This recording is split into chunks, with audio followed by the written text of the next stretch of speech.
Assalamu alaikum, bonjour à vous. Je vais vite fait traiter un sujet qu'un ami m'a suggéré. Nous avons grandi en Afrique, nous sommes en Afrique et la culture de la lecture n'est pas tellement présente. Vous savez, il y a un proverbe qui dit que si tu veux cacher quelque chose à un Africain, mets-le dans un livre. Et c'est vraiment dommage pour nous. Parce que vous savez, on dit qu'il y a une nourriture pour le corps et une nourriture pour l'âme.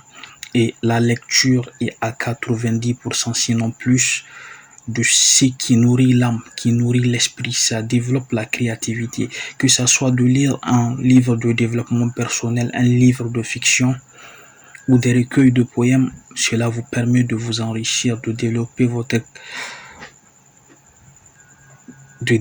votre imagination, d'avoir une approche différente de la vie, de ne pas penser comme les autres. Vous savez, il y a des gens avec qui vous discutez, c'est toujours les mêmes sujets. Telle personne a fait ceci, telle personne a fait cela, ou bien ce sont des gens qui sont accros au football, ils n'ont aucun sujet de discussion à part le foot. Et en fait, on ne peut pas grandir comme ça, on ne peut pas se développer comme ça.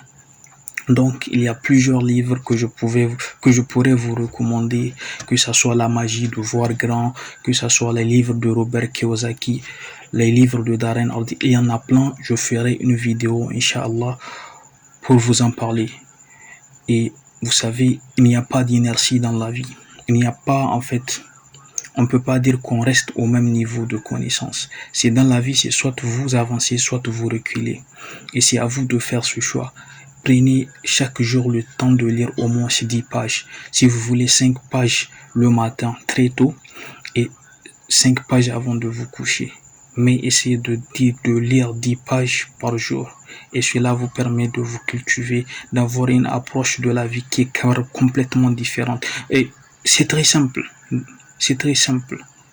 Pensez-vous que ceux qui changent le monde, ceux qui font des grandes choses dans la vie, font comme tout le monde ou font les mêmes choses que tout le monde, passent 5 heures ou 4 heures devant la télé par jour?